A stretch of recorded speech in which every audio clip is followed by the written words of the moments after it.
बच्चों स्वागत है आपका आपके अपने YouTube चैनल रोजगार भी सचिन पर। आज जो रीजनिंग के मिक्स क्वेश्चनों की क्लास नंबर 11 होगी। आइए चलते हैं रीजनिंग की क्लास की। बच्चों इससे पहले मैं 10 क्लास आपकी मिक्स क्वेश्चन की करा चुका हूं, जो रेलवे पुलिस यानी कि रेलवे ग्रुप डी और आपका यूपी पुलिस के लिए बहुत ही इंपॉर्टेंट क्वेश्चन है। तो पहले क्वेश्चन की ओर हम लोग चलेंगे। सवाल नंबर पहला आज का बच्चों, इसमें लिए दी गई आकृति में वर्गों की संख्या ज्ञात करें। दी गई आकृति में वर्गों की संख्या ज्ञात करें। पहला प्रश्न यह है बच्चों हमारे पास कि दी गई आकृति में कितने वर्ग हैं। हर एग्जाम में आकृतियों से कम 5-6 सवाल पूछे जाते हैं हर साल। तो पहले क्वेश्चन पे आएंगे बच्चों कि दी गई आकृति में वर्गों की संख्या कितनी है। जब भी हम इस तरह के क्वेश्चन करेंगे बच्चों, आप इनके नंबर डाल दीजिएगा 1 2 3, इधर से भी 1 2 3। आप क्रॉस गुणा करेंगे ऐसे कि 3 गुणा 3, जब तक लास्ट में 1 ना आ जाए, जब तक चलते रहेंगे प्लस का चिन्ह लगाएंगे बच्चों। 3 में से 1 घटाया 2, फिर यहाँ पर 1 घटाया 2 प्लस, फिर इसमें से 1 में से 2 में से 1 घटाया 1 और यहाँ भी 1। 3 तिया 9, 2 दूनी 4 प्लस 1 ही करना 1, 9 और 4 13 और 1 14। तो सवाल ये था बच्चों कि दी गई आकृति में कितने वर्ग हैं। तो बच्चों वर्गों की जो संख्या निकल के आई वो कितनी है मेरे पास 14। अगले क्वेश्चन की ओर चलेंगे बच्चों। आज का क्वेश्चन नंबर 2 लिखेंगे आप लोग। अगला क्वेश्चन बच्चों ये है मेरे पास कि दी गई आकृति में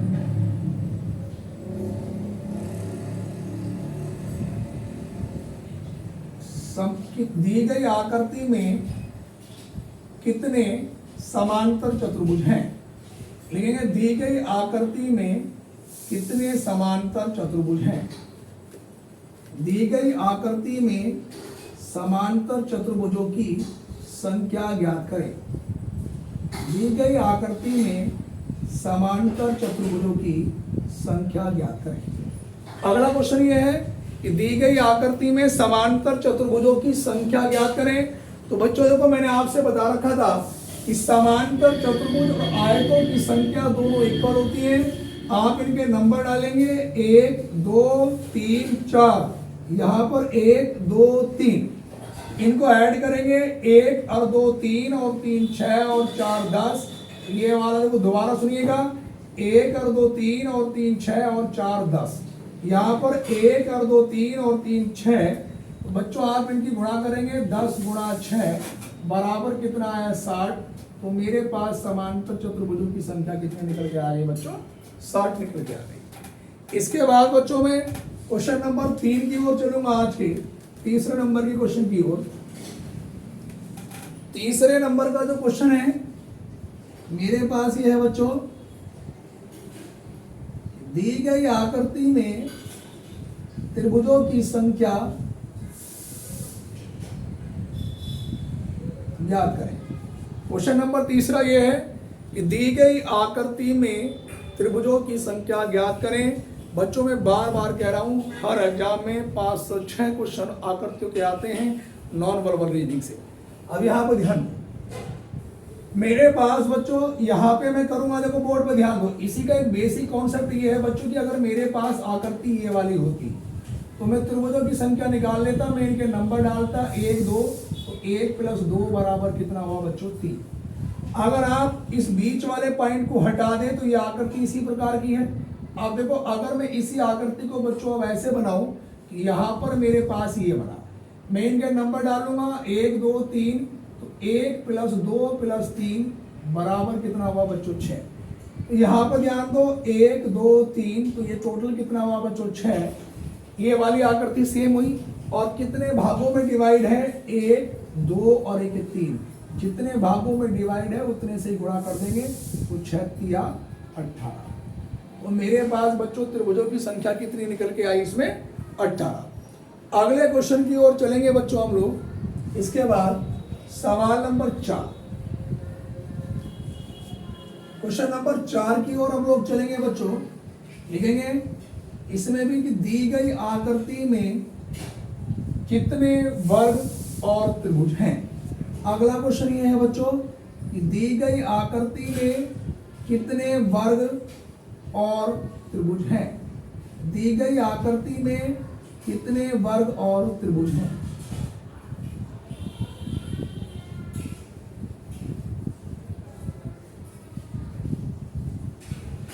यहां पर ध्यान दें। अगर मैं इसमें त्रिभुजों की बात करूं तो बच्चों मैंने एक बेसिक कॉन्सेप्ट आपको ये बताया था कि मेरे पास जब भी कोई इस प्रकार की आकृति होती है तो अगर उसमें त्रिभुजों की संख्या मुझे निकालनी है तो आप इनके नंबर डालेंगे 1 2 3 और 1 1 4। इसमें बच्चों अधिकतम संख्या कितनी हो गई 4 और जितने विकर्ण बोलते हैं डायगोनल को, जितने विकर्ण कितने होते हैं 2, 1 और 1 2, उतने से गुणा करा तो कितना हुआ बच्चों 8। तो मेरे पास जो इतनी वाली आकृति है बच्चों इसमें त्रिभुजों की संख्या कितनी होगी 8 त्रिभुज इसमें होंगे बच्चों, 8 ही त्रिभुज इसमें होंगे, 8 ही इसमें त्रिभुज इसमें होंगे। तो फिलहाल मेरे पास त्रिभुज कितने हुए बच्चों 24।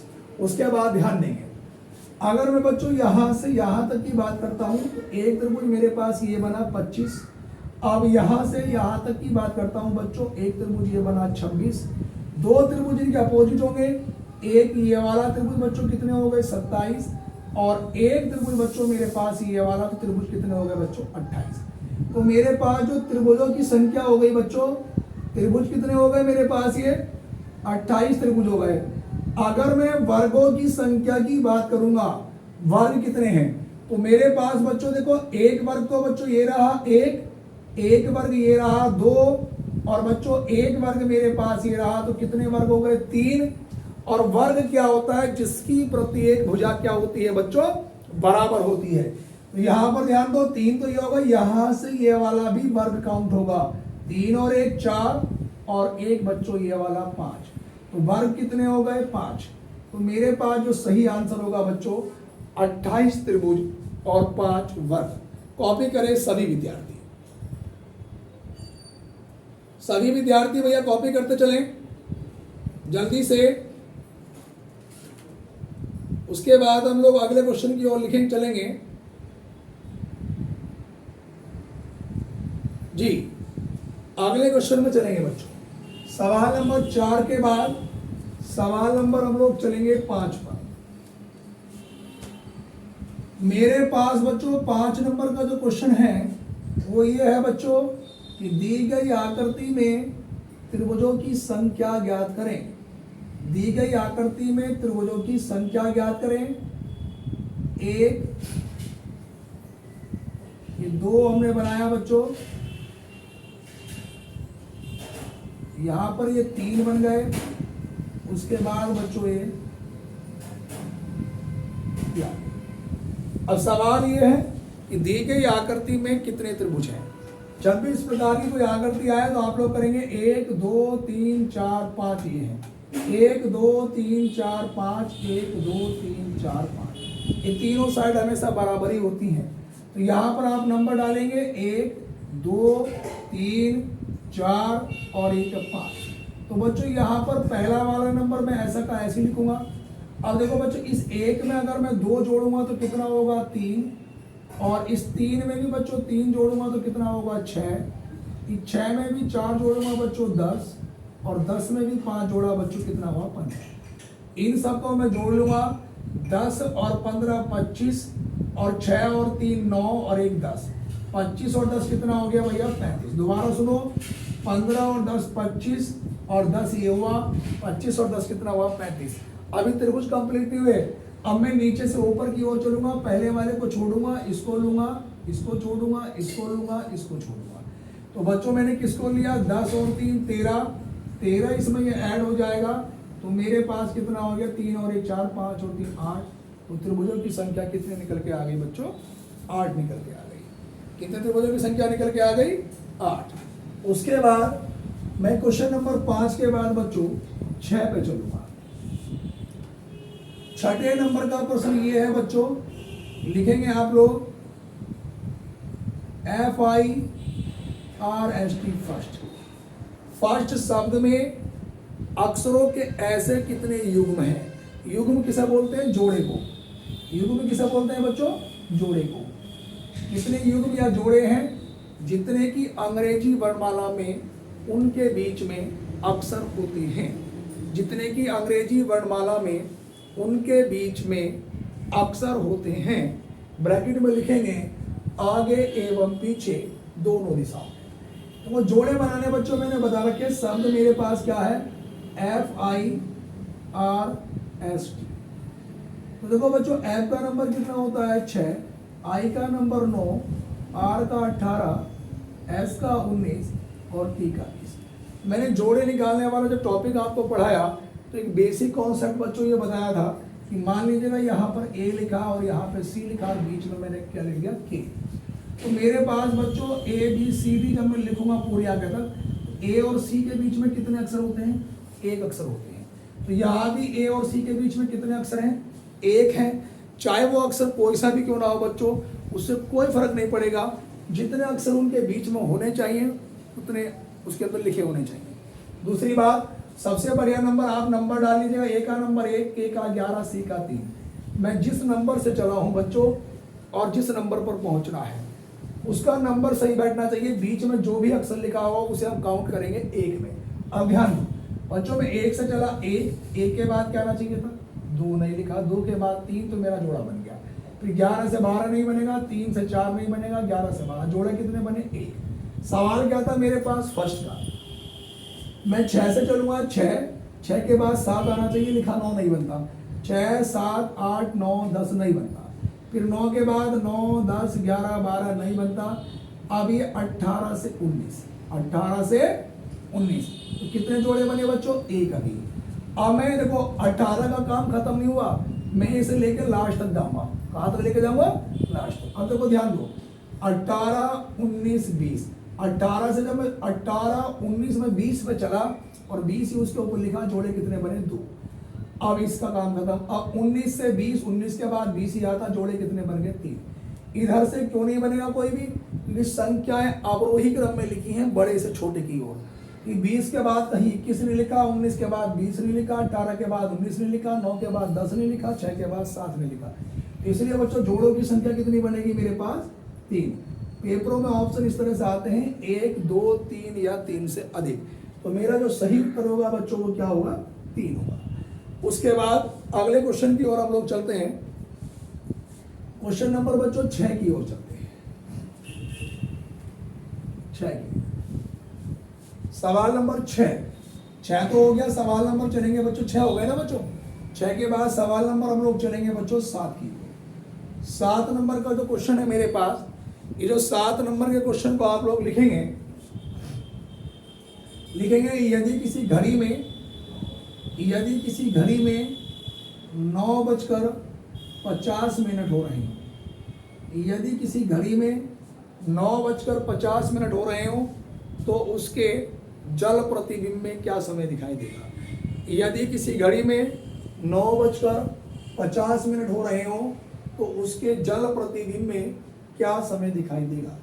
अब देखो मैंने आपको एक बेसिक कॉन्सेप्ट बातें बताई थी बेटा, अगर मुझे दर्पण प्रतिबिंब के लिए निकालना हो तो ध्यान से देखना बच्चों, अगर मैं दर्पण प्रतिबिंब की बात करता हूं तो दर्पण प्रतिबिंब के लिए 12 माइनस वास्तविक समय या 11:60 माइनस वास्तविक समय। तो वो ध्यान दो, मेरे पास अगर समय पूरा है बेटा तो मैं कितने में से घटाऊंगा, 12 में से। और समय पूरा नहीं, घंटे और मिनट में है तो कितने से घटाऊंगा, 11:60 में से। 11:60 का मतलब कि 12 ही होता है। ये कॉन्सेप्ट को मैंने बताया था दर्पण प्रतिबिंब के लिए। अगर बच्चों में जल प्रतिबिंब की बात करता हूं, जल प्रतिबिंब के लिए तो देखो ध्यान दो, जल प्रतिबिंब में क्या करते हैं, जल प्रतिबिंब के लिए इसमें हम लोग लिखेंगे 6.5 माइनस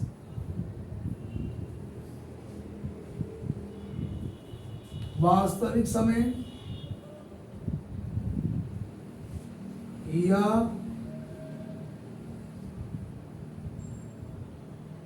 18.5 माइनस वास्तविक समय। मतलब ये है कि अगर समय मेरे पास 6:30 से छोटा है तो मैं 6:30 में से घटाऊंगा, इससे बड़ा है तो बच्चों में कितने में से घटाऊंगा? 18:30 में से। अब मुझे कितना 9:50 घटाना है? अब देखो ध्यान दो, 18:30 में से बच्चों अगर मैं 9:50 घटाऊंगा तो यहाँ पर मेरे पास ये तो घंटे हैं और ये क्या है बच्चों? मिनट। क्या 30 मिनट में से 50 मिनट जा सकती? नहीं जा सकती। तो मैं इधर भी 1 घंटा ट्रांसफर करूंगा और 1 घंटे में कितनी मिनट होती हैं बच्चों? 60 मिनट वो और 30 ये तो मिनट कितनी होगी बच्चों मेरे पास? ये 90 हो गई। अब यहाँ पर घंटे कितने बचे बच्चों? 17। अब इसमें से मैं 9:50 घटा सकता हूँ। 90 में से 50 घटाया तो बच्चों 40, 17 में से 9 घटाया तो कितना हुआ? 8। तो मेरा जो सही आंसर होगा बच्चों वो क्या निकल के आएगा? 8:40।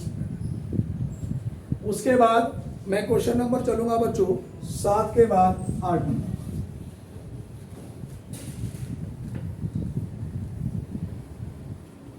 8 नंबर का जो प्रश्न है, 8 नंबर के प्रश्न पर मैं चलूंगा बच्चों। 8 नंबर का प्रश्न ये है, आप लोग सभी विद्यार्थी कॉपी करेंगे, लिखेंगे 0, 4, 18, 48, 100, 180 और आगे क्वेश्चन मार्क। बड़ा अच्छा क्वेश्चन है, कई बार पेपर में पूछा गया है। 0, 4, 18, 48, 100, 180 उसके आगे क्वेश्चन मार्क। तो बच्चों हमें ये बताना है कि इसमें हमारे पास क्या निकल के आएगा। अब देखो ध्यान दो बच्चों, मैंने आपसे एक बेसिक बात बताई थी कि अगर किसी भी क्वेश्चन की स्टार्टिंग 0 से हो जाए तो उसमें 99% वर्ग या घन का संबंध होता है, और जो क्वेश्चन वर्ग या घन से हो जाते हैं बच्चों वो अंतर के अंतर से भी हो जाते हैं। देखो यहाँ पर ध्यान दो बच्चों, 0 है मेरे पास, तो यहाँ पर 1 का घन माइनस 1 का वर्ग, 1 का घन 1 माइनस 1 बराबर कितना है? 0। उसके बाद बच्चों 2 का घन माइनस 2 का वर्ग, तो ये 8 माइनस 4 बराबर कितना है? 4। उसके बाद बच्चों 3 का घन माइनस 3 का वर्ग, 27 माइनस 9 बराबर कितना है? 18। यहाँ पर ये 4 का घन माइनस 4 का वर्ग, 64 माइनस 16 बराबर कितना है? 48। उसके बाद बच्चों 5 का घन माइनस 5 का वर्ग, 125 माइनस 25 बराबर 100। यहाँ पे बच्चों इसके बाद 6 का घन माइनस 6 का वर्ग, 216 माइनस 36 बराबर 180। इसके बाद बच्चों 7 का घन माइनस 7 का वर्ग, 343 माइनस 49। अगर मैं 343 में से 49 घटाऊंगा बच्चों, 13 में से 9 घटाया 4, यहाँ 3, 13 में से 4 घटाया 9, आंसर कितना निकल के आएगा बच्चों मेरे पास? ये 294। जो राइट आंसर होगा वो कितना होगा बच्चों? 294। ठीक है। उसके बाद अगले क्वेश्चन की ओर हम लोग चलते हैं। इसके बाद सवाल नंबर 8 के बाद हम लोग चलेंगे बच्चों 9।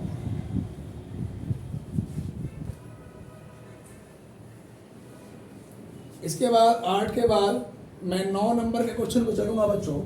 सवाल नंबर 9 को हम लोग लिखेंगे लड़कों की एक कतार